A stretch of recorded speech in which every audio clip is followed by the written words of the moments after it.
Hello et bienvenue dans une nouvelle vidéo. Je vais faire un court bilan de mon 13 Book Challenge de 2025. Le but, c'était de demander à 12 personnes de me proposer un roman, peu importe le genre, sans tenir compte de mes goûts, de mes préférences, avec seule petite, on va dire, limite, que ce roman soit paru en poche, voilà, puisque je les achète. C'était juste pour des questions de budget, mais sinon, voilà, j'étais ouverte à toute proposition. Et chaque mois, donc pendant 12 mois, je lis une de ces propositions.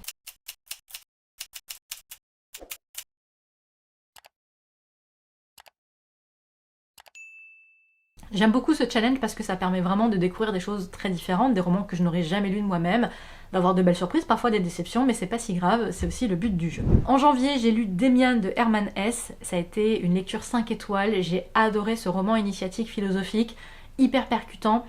C'est dur d'en parler parce que c'est vraiment une lecture qui se vit, qui se ressent, qui se réfléchit, qui va toucher chaque personne différemment selon son parcours, selon ce qu'on ressent à ce moment-là. Enfin, pour moi, ça a été vraiment le bon moment pour lire ce roman. Et j'ai vraiment adoré, ce qui m'a fait lire ensuite d'ailleurs Siddhartha du même auteur. Et j'ai vraiment adhéré à toute la finesse de sa réflexion. C'était vraiment une très belle découverte. En février, j'ai lu Kafka sur le rivage d'Haruki Murakami, auteur que je n'avais encore jamais lu. Ça sera un 4 étoiles parce que c'est vraiment un univers complètement barré. Il y a 2-3 scènes assez dérangeantes, notamment une scène de torture de chat qui, j'avoue, sur plusieurs pages, était un peu compliquée pour moi. Mais c'est vraiment, pareil, c'est un auteur à lire et à découvrir, très dur à résumer parce que c'est une expérience en tant que telle, vraiment. Je suis pas sûre d'avoir tout compris, mais à la rigueur, c'est même pas le problème.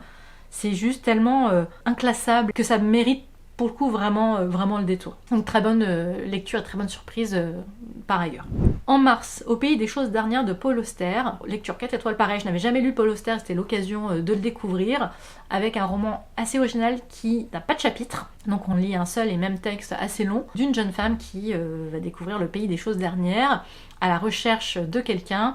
Sauf que voilà, ce monde est très étrange, on est vraiment tout de suite plongé dedans, c'est un peu post-apocalyptique, et en même temps c'est très étrange, et il va se passer plein de choses pour cette jeune femme dans cette quête, dans ce monde très étrange. C'est très percutant, très émouvant, on est vraiment embarqué dans un truc, on sait pas trop où on va, on sait pas trop ce que c'est, mais moi qui aime les expériences un peu déstabilisantes en littérature, je ne peux que aimer ce genre de propositions.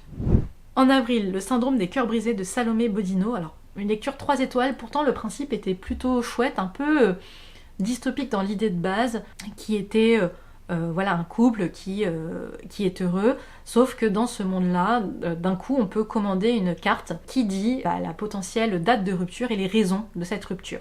Dans ce couple, l'un veut savoir, l'autre ne veut pas, jusqu'au jour où l'un craque et achète cette carte et découvre qu'il ne leur reste que quelques mois ensemble avant de se séparer.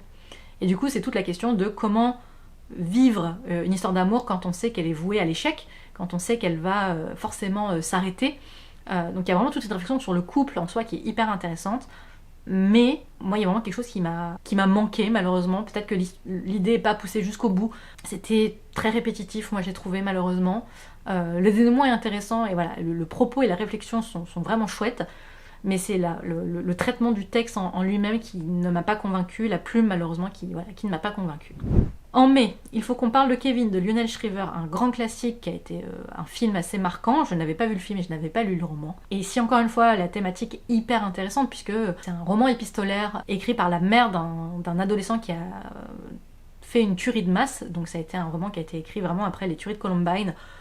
Et du coup voilà, il y a toute la question de comment est-ce qu'un adolescent devient un tueur de masse, quel est le rapport entre la parentalité et l'éducation et tout ça, est-ce que c'est purement psychologique dans le sens, voilà, on a beau faire tout ce qu'on veut, il y a un déclic psychologique, quelque chose, une problématique, une maladie qui fait que, est-ce qu'il y a quelque chose de sociétal aussi, avec cet accès aux armes à feu, avec d'autres tueries qui permettent, comment dire, parfois de vénérer certains tueurs et de se dire que nous aussi on pourrait faire pareil, de l'origine du mal finalement.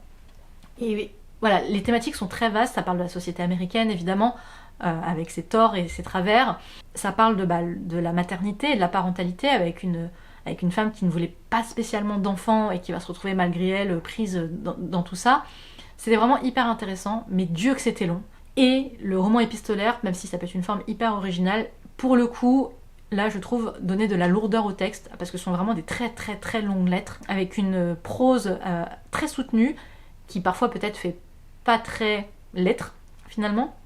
je sais pas comment dire, enfin il y avait une sorte de décalage entre la forme épistolaire et la richesse du texte, et qui fait que le texte était vraiment, mais vraiment pas fluide du tout, et j'ai mis un temps fou à le lire, alors que c'était vraiment intéressant. Donc voilà, c'est pour ça que ce n'est malheureusement qu'un 3 étoiles pour moi. En juin, Ne t'inquiète pas pour moi d'Alice Quippers, un court roman très différent, puisque là on va suivre, alors épistolaire d'une certaine manière, puisqu'on va suivre un ensemble de post-it entre une mère et sa fille, donc qui ne se croisent jamais. La mère travaille beaucoup et l'adolescente vit sa vie. Et ce qui au début va être quelques listes de courses, quelques consignes, voilà, peux-tu aller m'acheter un poulet, etc., va se transformer très rapidement en quelque chose de plus profond lorsqu'on va comprendre à travers ces post-it qu'il y a eu une annonce dramatique par rapport à sa mère, et c'est toute la relation mère-fille qui va être bouleversée. Et c'est vraiment assez original de l'avoir à travers ce côté épistolaire post-it, donc des petits bouts de quotidien qui pourtant dévoilent l'ampleur du drame qui est en train de se jouer. Après, ça se lit très rapidement, j'ai dû lire ça en 1 heure, 1 heure et demie. Je pense que c'est une très bonne lecture, effectivement, adolescente, pour parler de plein de sujets hyper importants. Moi, je suis passée un peu à côté en termes d'émotion, en tout cas, mais je comprends tout à fait pourquoi est-ce qu'il plaît et pourquoi est-ce que c'est une lecture très intéressante à proposer. En juillet, Rien n'est noir de Claire Berest. Incroyable lecture, 5 étoiles pour moi. Biographie très romancée, très poétique de Frida Kahlo, notamment dans sa rencontre avec Diego Rivera. La plume est incroyable, d'une richesse en termes de couleurs, de sons, enfin c'est fou la puissance émotionnelle qu'il y a dedans. Le destin aussi évidemment tragique et complètement flamboyant et fou de Frida Kahlo, c'est cette peintre hyper marquante et qui a eu une vie horrible quand même, qui a commencé par un grave accident et qui a passé sa vie à souffrir des séquelles de ça, de son amour mais passionnel au point d'en être violent pour cet homme, qui ne fait que l'aimer et la mépriser tour à tour. Enfin, c'est vraiment une plongée pleine de couleurs, de souffrance dans leur couple et dans leur relation. Ça emporte, c'est vraiment, la plume est juste sublime. Pour moi, c'est une des meilleures lectures de l'année. En août, La maison au milieu de la mer céruléenne de T.J. Klune. Pareil, grosse lecture 5 étoiles parce que j'ai adoré ce roman qui est à la frontière du feel good et du fantastique, et de la cozy fantasy, pourrait-on dire presque même. On va suivre un homme d'une quarantaine d'années qui ne fait que suivre les règles et qui a un rôle important puisque son but est d'aller inspecter les orphelinats, notamment dans lesquels il y a des enfants avec des pouvoirs magiques, en tout cas des capacités plus ou moins magiques. Et si les règles ne sont pas suivies, c'est à lui de dénoncer les manquements, mais son rôle s'arrête à ça et il ne cherche pas forcément à savoir les conséquences de ce qu'il fait, jusqu'au jour où il est envoyé sur une mission très particulière. Il va vivre pendant 2 mois dans un orphelinat très spécifique, sur une petite île perdue au milieu de nulle part, qui a des enfants très particuliers. Donc il y a un côté très fin de famille, puisqu'évidemment il va découvrir petit à petit ces enfants qui sont rejetés, qui sont isolés, mais qui sont tellement drôles et attachants et touchants. Il va découvrir aussi l'amour à travers le personnage du directeur de cet orphelinat. Donc en plus on valide la romance queer, et c'est tellement émouvant, enfin c'est vraiment un roman qui réchauffe l'âme, qui fait du bien au cœur. On rigole, on pleure, on s'émeut. Ça parle de sujets forts, sur l'acceptation de la différence évidemment, et sur les choix qu'on fait en fait, sur est-ce qu'on peut toujours vraiment se cacher derrière on ne fait que son travail, ou j'ai fait ce qui devait être fait mais sans penser aux conséquences. Voilà, il y a vraiment plein de réflexions derrière qui sont hyper intéressantes. Vraiment un gros coup de cœur pour ce roman. En septembre, Elle a menti pour les ailes de Francesca Serra, lecture 4 étoiles avec un sujet hyper intéressant qui est le harcèlement scolaire, puisqu'on va suivre l'histoire d'une jeune adolescente qui va s'intégrer dans un nouveau groupe de gens très populaires, mais les choses vont pas vraiment se passer comme prévu, évidemment, jusqu'au moment où on va comprendre qu'en fait elle a disparu, et on va essayer de démêler toute cette histoire. Donc ça parle beaucoup d'amitié toxique, mais aussi de la nécessité de se sentir intégré et d'être accepté quand on est adolescent, parce que c'est aussi ça, la construction de soi, dont ça va parler. Voilà, c'est un sujet vraiment très très intéressant, très bien porté, sauf que malheureusement, la dernière partie du roman est très étrange, change complètement de registre, et au final, on a l'impression d'avoir lu tout un bouquin pour ne plus en parler du tout à la fin. Il y a vraiment un décalage énorme entre la majorité du livre et cette fin, qui je trouve tombe un peu à l'eau, et gâche vraiment un peu la lecture sur la fin. C'est dommage, parce que tout le reste était super. Ça peut être une lecture vraiment intéressante à lire avec des adolescents, pour leur dire de faire attention aux fréquentations, au harcèlement, sur tout ça. Et on a une fin qui n'a plus rien à voir et qui est un peu bizarre, donc d'où le 4 étoiles. En octobre, Je suis ton soleil de Marie Pavlenko, lecture 5 étoiles, j'ai pleuré. On va suivre Déborah, une élève de terminale qui va avoir plein de problèmes cette année-là, entre des parents entre qui ça se passe très très mal, des problèmes avec sa meilleure amie, les premiers émois amoureux, et puis en même temps il faut aussi penser au bac, à l'avenir, enfin voilà. On a une adolescente un peu perdue qui va découvrir tout ça, mais c'est écrit avec tellement de verve, avec tellement de joie de vivre, c'est très émouvant, parce que voilà, on va comprendre assez rapidement aussi qu'il se passe quelque chose de grave dans sa famille, et il y a toutes les relations familiales qui vont être étudiées et abordées dans ce roman. Je découvre Marie Pavlenko et on m'a dit que c'est régulier, qu'on pleure en lisant ses romans, et je ne doute pas du tout que ce soit vrai, parce qu'elle a vraiment une manière d'aborder l'humanité et les relations humaines avec beaucoup d'émotions, et c'était vraiment trop chouette.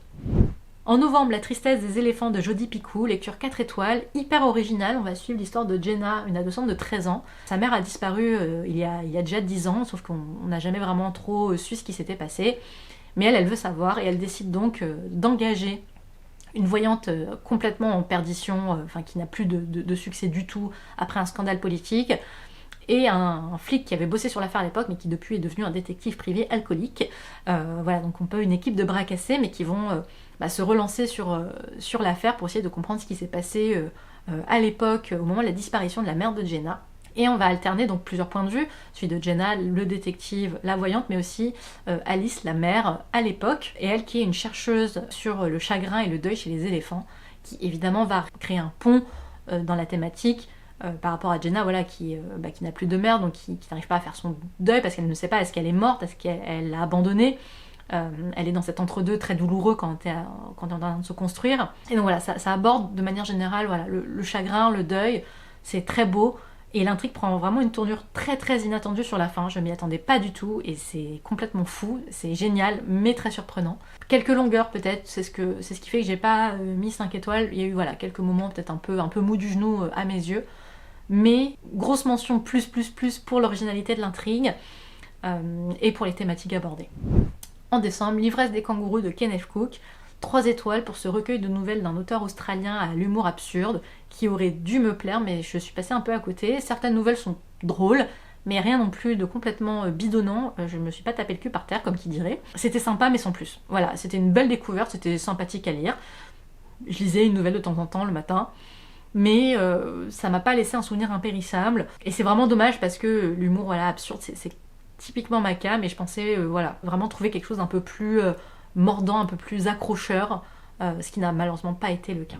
Voilà pour le bilan du 12 Book Challenge que je recommence en 2026. Le programme n'est pas encore complètement fait, mais je suis déjà sur ma première lecture du mois de janvier qui est des milliards de tapis de cheveux. On verra pour le reste de l'année.